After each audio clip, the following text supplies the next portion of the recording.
नमस्कार, साधना plus news पर Bihar express देख रहे हैं आप। मैं हूं आपके साथ प्रगति चतुर्वेदी। खबरों की शुरुआत करेंगे, लेकिन उससे पहले एक नजर सबकी हेडलाइंस पर।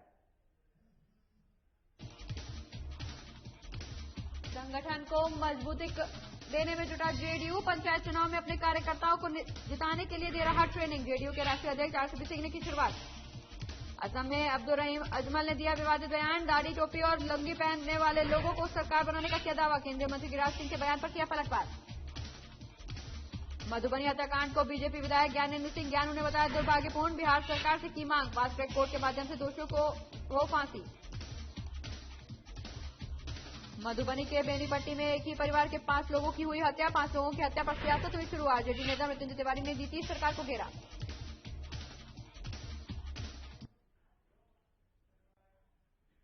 चलिए खबरों की शुरुआत करेंगे, जहां जेडीयू अपने संगठन की मजबूती और पंचायत चुनाव में अपने कार्यकर्ताओं को जिताने के लिए 2 दिनों की ट्रेनिंग पाठशाला लगाकर कार्यकर्ताओं को ट्रेनिंग दे रहा है। इसी की शुरुआत जेडीयू के राष्ट्रीय अध्यक्ष आरसीपी सिंह ने की। वहीं उन्होंने इस दौरान कहा कि शिविर में सभी प्रखंड के अध्यक्ष को पार्टी की नीति और सिद्धांत को जन जन तक पहुंचाने के टिप्स दिए जाएंगे। साथ ही उन्होंने विरोधी दल के नेताओं द्वारा नीतीश सरकार पर हमला बोलने को लेकर जमकर भड़ास भी निकाली। बता दें कि आरसीपी सिंह ने तेजस्वी यादव का नाम लिए बगैर ही कहा कि इन लोगों को विकास से कोई वास्ता नहीं है। इनके शासनकाल को बिहार की जनता ने नहीं भूला है। आपको याद होगा कि इन लोगों ने 27 को बिल्कुल कार्यक्रम किया था और शेष जो हमारे प्रखंड यहाँ बच गए थे 5 वो सब साथ किया जाएगा और उनको पार्टी की विचारधारा से, कार्यक्रम से, रणनीति से, इन सब चीजों के बारे में उनको बताया जाएगा और उनको मुख्य रूप से इस बात के लिए प्रेरित किया जाएगा कि प्रखंड स्तर पर एक सत्ता नेतृत्व दें और पार्टी को वहां पर मिले। मधुबनी के बेनीपट्टी में एक ही परिवार के 5 लोगों की हत्या और नरसंहार मामले में बिहार में अब सियासत शुरू हो गई है। बता दें कि आरजेडी नेता मृत्युंजय तिवारी ने नीतीश सरकार पर हमला बोला है। आरजेडी ने नीतीश सरकार पर बढ़ते अपराध पर लगाम नहीं लगाने और अपराधियों को बढ़ावा देने का आरोप लगाया है।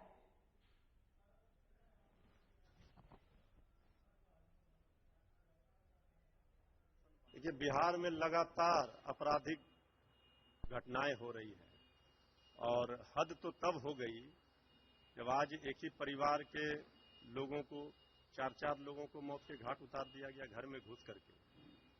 हम लोग लगातार, हमारे नेता सड़क से लेकर सदन तक आपराधिक घटनाओं को लेकर के सरकार से सवाल पूछ रहे हैं, लेकिन सुशासन बाबू चुप है।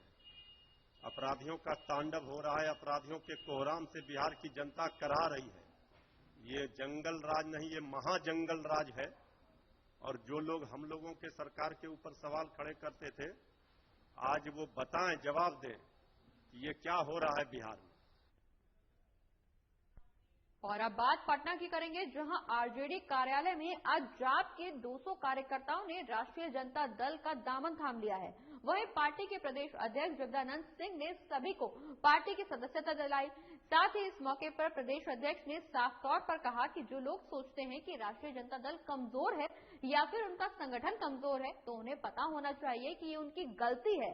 राष्ट्रीय जनता दल पहले भी मजबूत था, आज भी मजबूत है।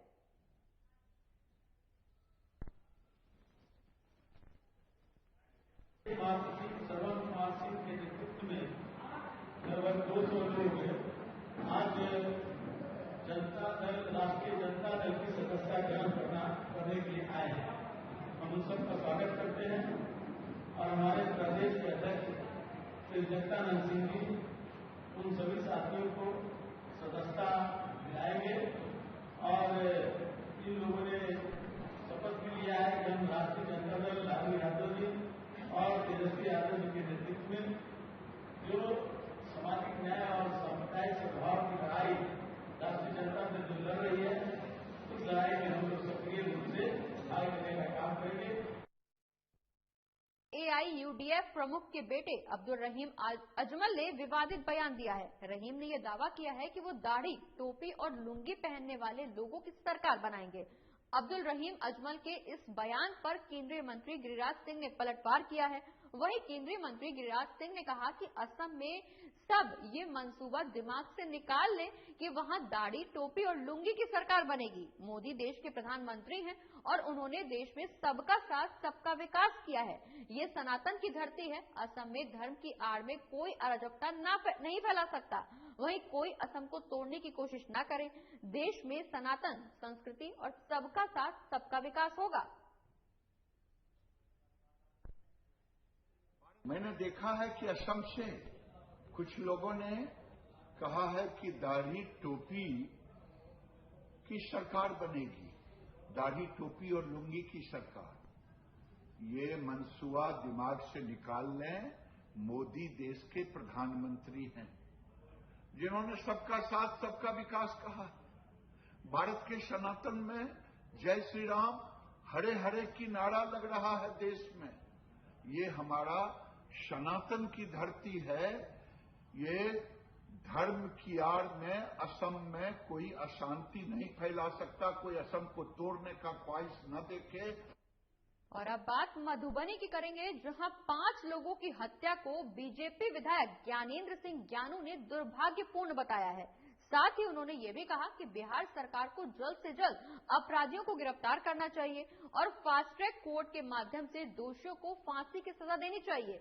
वहीं उन्होंने शराब के मामले को लेकर भी सवाल खड़े किए हैं। साथ ही उन्होंने सरकार से ये मांग की है कि पुलिस और एक्साइज का अलग अलग विंग बनाया जाए, जिससे शराब के धंधे पर नकेल कसी जा सके। उन्होंने पुलिस पर सवाल खड़े करते हुए कहा कि पुलिस पैसे के लिए शराब में व्यस्त रहती है, जिससे अपराध बढ़ रहे हैं।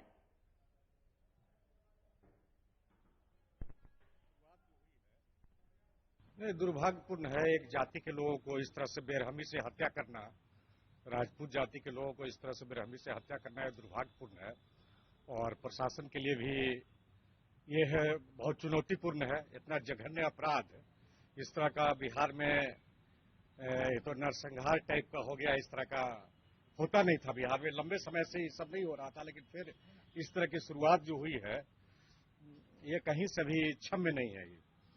इसमें सरकार को तुरंत एक्शन लेना चाहिए और कड़ी से कड़ी सजा मिलनी चाहिए। जो इस तरह का काम किया है, इस तरह की हत्या किया है, उस हत्यारों को तुरंत उसको ये करना चाहिए, फास्ट ट्रैक से उसको फांसी की सजा। मधुबनी के बेनीपट्टी में एक ही परिवार के 5 लोगों की हत्या के मामले में बिहार में सियासत अब तेज हो गई है। वहीं पूर्व मंत्री राणा रणधीर सिंह ने जल्द से जल्द पुलिस प्रशासन से इस मामले में दोषियों को पकड़ने की मांग कर इसकी जांच की मांग भी की है। बता दें कि राणा रणधीर सिंह ने मांग करते हुए कहा कि ये नरसंहार जैसी घटना काफी दुखदायी है, लेकिन पुलिस के लिए बड़ी चुनौती है, जिसको लेकर कड़ी मशक्कत करने की जरूरत है।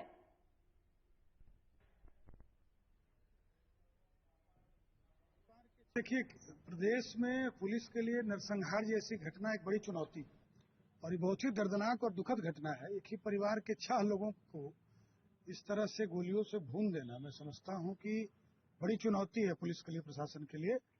और FIR दर्ज हुआ है। पुलिस को बहुत तत्परता के साथ जो भी इसमें दोषी हों उनको गिरफ्तार करना चाहिए। अभी आपको लगता है कि पुलिसिया कार्रवाई उस तरह की नहीं हो पा रही है जिस तरह की होनी चाहिए थी? अन्य कामों में जितना एक्टिव दिखती है उतना एक्टिव इस कांड में नहीं दिख रही है। देखिए, नरसंहार की घटना है और हम लोगों ने भी इसको संज्ञान में लिया है। जो भी दोषी होंगे उसको पुलिस पकड़ेगी और पकड़ा ही जाएगा दोषी। और पंडित दीनदयाल उपाध्याय पंचायत सशक्तिकरण पुरस्कार के लिए नालंदा जिले के सिलाव प्रखंड के सबैत पंचायत का चयन किया गया है। आपको बता दें कि ये अवार्ड 14 अप्रैल को नई दिल्ली में दिया जाएगा। पुरस्कार पंचायती राज संस्थाओं द्वारा किए गए अच्छे कामों की मान्यता के लिए सबसे अच्छा प्रदर्शन करने वाले पंचायतों को दिया जाता है। इसी के तहत सिलाव के सबैत पंचायत, जहां की स्वच्छता मिशन को बेहतर रूप से लागू करवाने के लिए पंचायत के सभी 15 वार्डों के हर एक घरों के बीच डस्टबिन का वितरण किया गया है और सभी लोगों में कचरा प्रबंधन के लिए जागरूकता लाकर गांव की गलियों में साफ सफाई का विशेष रूप से ध्यान पंचायत के मुखिया द्वारा किया गया। वहीं कई वार्डों में आपसी सहयोग से पार्क भी बनवाया गया। बता दें कि पंचायत के सभी विद्यालय सहित दुकानदारों को सूखा और गीला कचरा प्रबंधन के लिए डस्टबिन बांटे गए हैं। वहीं इसका नतीजा स्वरूप इस पंचायत को ये मुकाम हासिल हुआ है।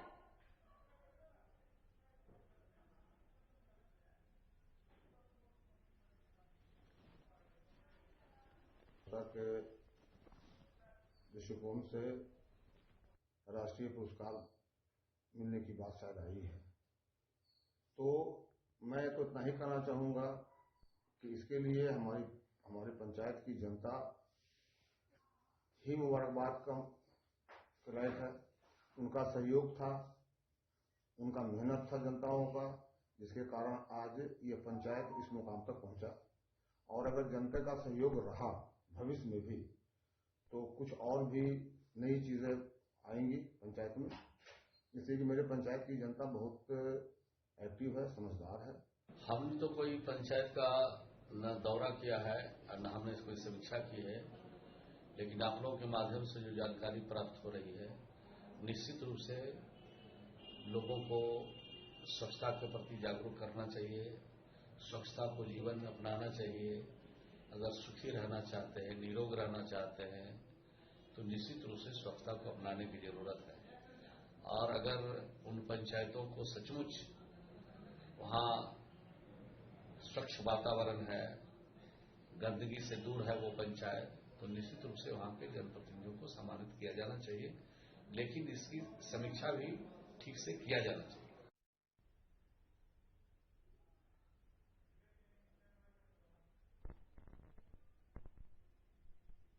और इसी के साथ यहां रुक रहे एक छोटे से ब्रेक के लिए। ब्रेक के उस पार भी बिहार की तमाम बड़ी खबरों का सिलसिला रहेगा जारी।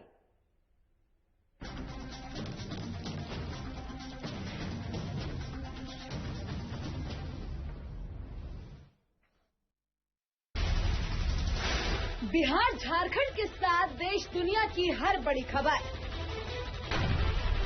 देखिए फटाफट अंदाज में शाम 7:30 बजे। खबरें सुपरफास्ट सिर्फ साधना प्लस पर।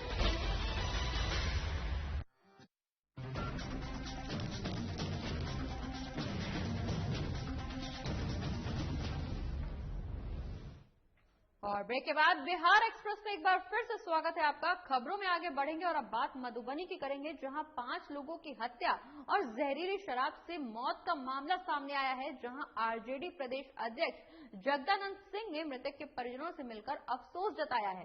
साथ ही उन्होंने कहा कि हर कष्ट और तकलीफ में हम बिहार की जनता के साथ खड़े हैं और एक जगह ऐसी अनेकों जगह ऐसी घटनाएं हो रही हैं।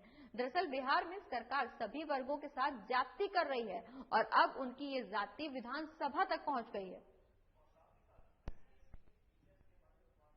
बिहार की जनता के मैं साथ हूं, उनके हर कष्ट में मैं खड़ा रहूंगा। आज चाहे शराब से मर रहे हों, चाहे मधुबनी का जो नरसंहार हुआ हो, एक जगह नहीं अनेकों जगह लगातार ये घटनाएं घटती जा रही हैं। व्यापारी समुदायों का जो अपहरण और उनकी हत्याएं हो रही हैं, कौन समाज हमारा बचा हुआ है? किसानों के साथ ज्यादती, विद्यार्थियों के साथ ज्यादती, बेरोजगारों के साथ ज्यादती, और यह ज्यादती बढ़ते बढ़ते बिहार की विधानसभा के अंदर तक आ गया। पुलिस को यह मालूम होगा कि अब हम कुछ भी करेंगे तो कुछ नहीं होगा। मुंगेर का एक हम लोग का सरकार का कर्मचारी था, जिसके प्रति सरकार की जवाबदेही तो आमजन की भी है, विशेषकर उनका कर्मचारी था, उनको घसीट के मार दिया।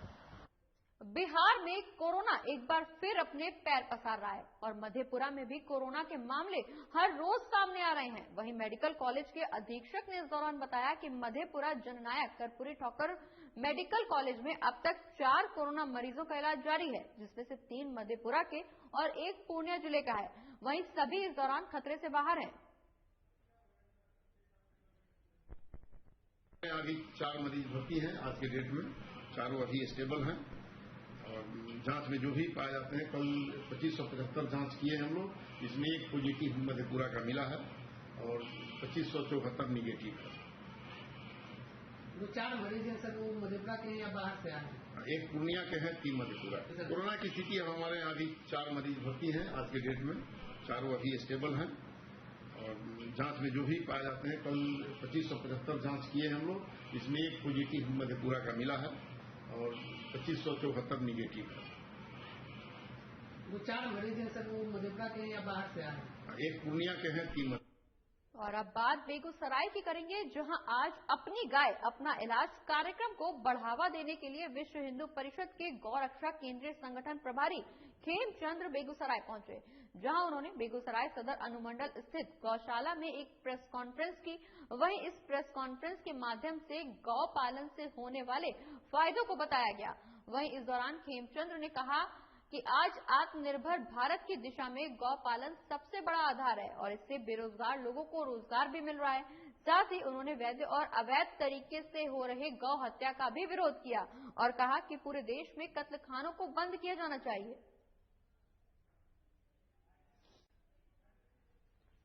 तो आपको बता दें कि गौ रक्षा के लिए लोगों से अपील की जा रही है, जहां गौ पालन सबसे बड़ा आधार बताया गया है। आपको बता दें कि बेगूसराय में गौ रक्षा के लिए कदम उठाने की अपील की गई है, जहां प्रेस कॉन्फ्रेंस की गई। इस प्रेस कॉन्फ्रेंस में तमाम मंत्री और अधिकारी मौजूद रहे।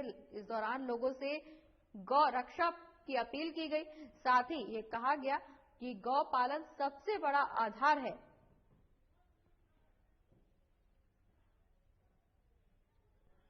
जिस समय पर देश आजाद हुआ, गोरक्षा का कानून बनना था। नेहरू चालाकी से इस गाय के मसले को, गौ हत्या के मसले को कह दिया कि नहीं, अगर केंद्र प्रांतों पर हमें जबरदस्ती इसका बोझ नहीं डालना चाहिए, इसे प्रांत की सूची में डाल दिया। लेकिन हमें यह विश्वास है, देखिए बीजेपी हमारी है, लेकिन हम बीजेपी। और मधेपुरा में प्रधानमंत्री आवास योजना में तेजी लाने को लेकर डीडीसी विनोद कुमार सिंह ने जिले भर के आवास पर्यवेक्षकों के साथ बैठक की। इस दौरान उन्होंने आवास पर्यवेक्षकों को लंबित आवास योजना में तेजी लाने के निर्देश भी दिए। उन्होंने कहा कि वरीयता सूची में शामिल हर लाभुक को आवास योजना का लाभ 1 महीने के अंदर दे दिया जाएगा। एक सवाल के जवाब में उन्होंने बताया कि योजना में गड़बड़ी करने वालों पर सख्त कार्रवाई भी की जाएगी।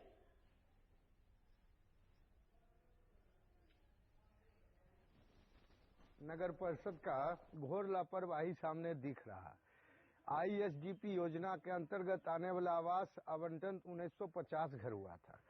अभी क्या है, ऊपर से आदेश आया हुआ है, कि पैसा अवलंब दिया जाए। जो 2 किस्त मिला है, 2 किस्त अभी तक बाकी है, जिसमें 38,500 शौचालय का और 45,500 पलस्तर का। ये पैसा अभी तक बाकी है 1950 घर का। इसके वजह से सारा घर अधूरा पड़ा हुआ है।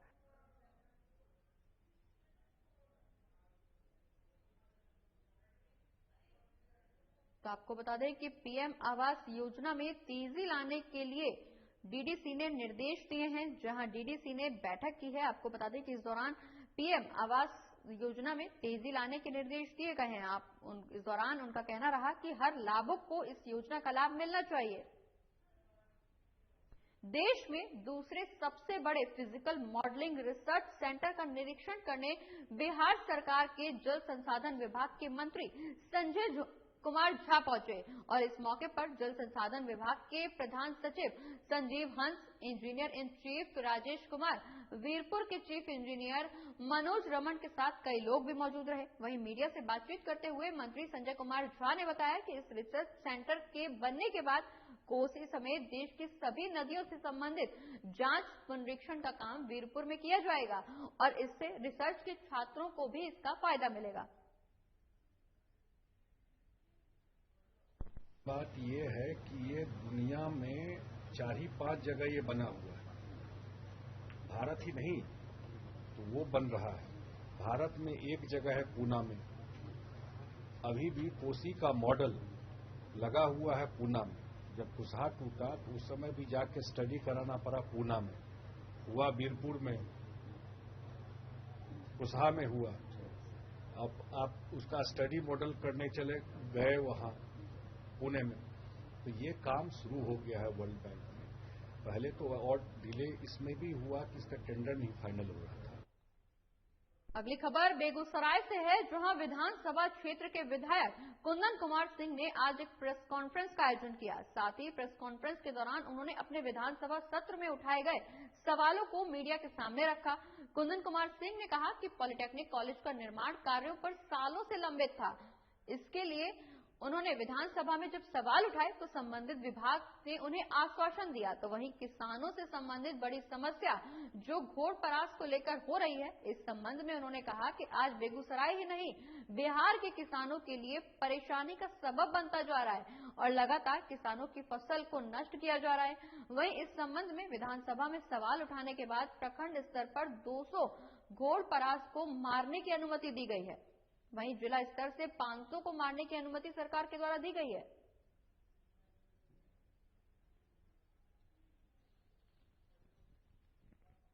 सत्र खत्म हुआ, उसमें बेगूसराय जिला से संबंधित जो भी समस्याएं था, उनमें से कई समस्याओं को मेरे द्वारा सदन में विभिन्न संसदीय प्रक्रिया के अंतर्गत उठाया गया। जो मुद्दा था मेडिकल कॉलेज का निर्माण कार्य का था, उसको मैंने उठाया। माननीय स्वास्थ्य मंत्री को मैं धन्यवाद देता हूँ।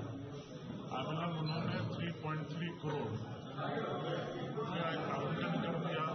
बाकी बचे पैसे उन्होंने लिखित उत्तर दिया है, 7 दिन में भेज दिया जाएगा और जल्द से जल्द निर्माण कार्य शुरू हो जाएगा। सिमरिया के सौंदर्यीकरण को लेकर मेरे द्वारा मामला उठाया गया, उस पर भी प्रशासन से मांगा गया है, प्रारूप मांगा गया है, किस तरह से उसको डेवलप किया जाए। सभी जगह सकारात्मक पॉजिटिव आंसर मिला है।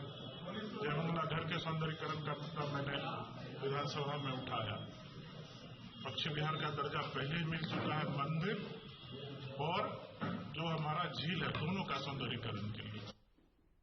बढ़ते आगे, जहां शराब निषेध आयुक्त बी कार्तिकेय धन्य ने संदिग्ध मौत की जांच के बाद अपनी प्रतिक्रिया देते हुए कहा कि इंटेलिजेंस या अभी तक की बाकी जांच रिपोर्ट के आधार पर मौत में शराब के कारणों से इनकार नहीं किया जा सकता, लेकिन पुष्टि तभी की जा सकती है जब बिसरा जांच और केमिकल जांच की रिपोर्ट मिल जाएगी। जांच के लिए प्रशासन द्वारा एसआईटी का गठन भी किया गया है, जो जांच अच्छी तरह से करेगा।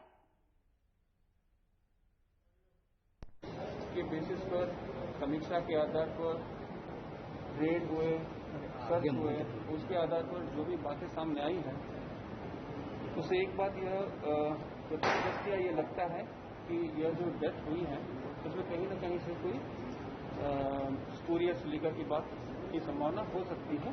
बट इसकी संतुष्टि हम लोग तभी कर सकते हैं जब एक बार विसरा रिपोर्ट और केमिस्ट का रिपोर्ट आ जाए। उसके बाद दोनों का सैंपल जो है वो टेस्टिंग के लिए भेजा गया है, तो जैसे ही उसका आएगा उसके बाद उसकी संतुष्टि की जा सकती है। इसमें आगे इन्वेस्टिगेशन में 7 FIR रजिस्टर की जा चुकी, ऑलरेडी इन्वेस्टिगेशन चालू हो गया है। बहुत सारे लीड्स, बहुत सारे इनपुट्स मिल रहे हैं और उस दिशा में लोग काम।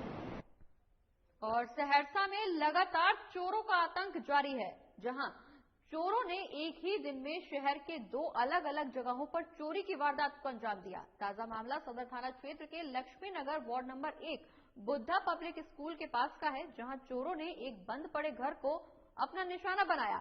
वहीं चोरों ने घर का वेंटिलेशन तोड़कर घर के अंदर घुसकर लॉकर में रखे 1.5 लाख नगद सहित तकरीबन 4 लाख के जेवरात और अन्य कीमती सामानों पर अपना हाथ साफ किया और वहां से फरार हो गए। वहीं दूसरी घटना सदर थाना क्षेत्र के रिफ्यूजी चौक की है, जहां एक छड़ सीमेंट की दुकान का ताला तोड़कर नकदी समेत दुकान में लगे CCTV DVR चोरी कर चोर वहां से फरार हो गए। वहीं शहर के लक्ष्मी नगर वार्ड नंबर 1 स्थित पीड़ित घर के मालिक की माने तो वो अपने निजी काम से गांव गए हुए थे। वापस आने पर उन्होंने देखा कि घर का ताला टूटा हुआ था और अंदर सारा सामान बिखरा पड़ा हुआ था। वहीं पुलिस लगातार इस पूरे मामले पर छापेमारी कर रही है।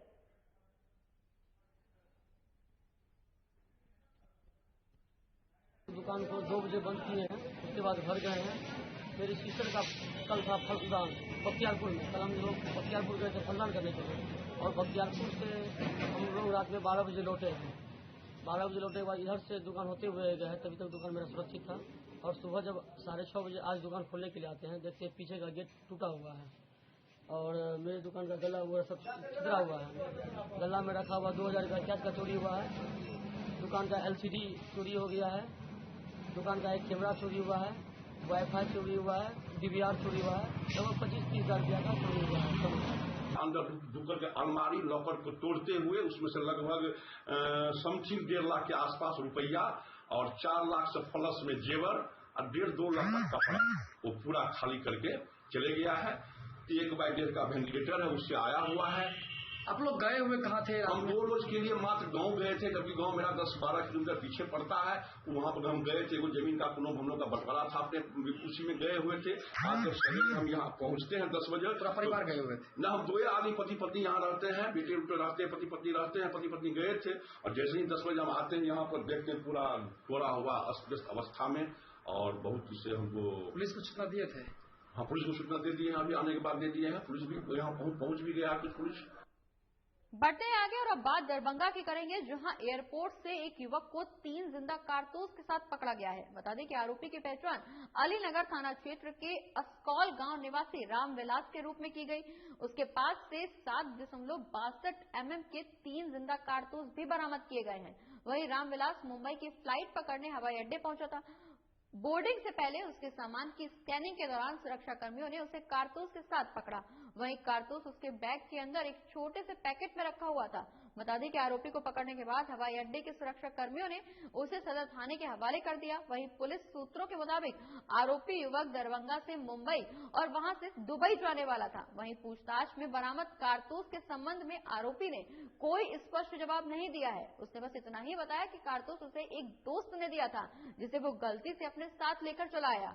पुलिस मामले की जांच लगातार कर रही है।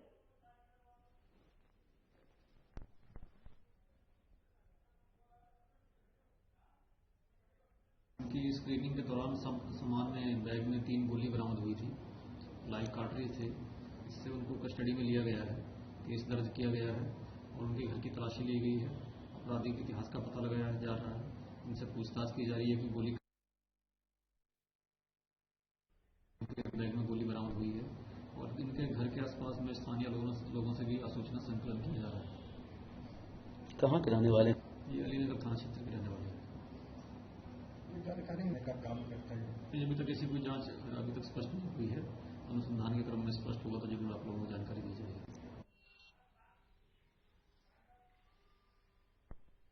और इसी के साथ इस बुलेटिन में फिलहाल इतना ही। आप देखते रहिए बिहार एक्सप्रेस। नमस्कार।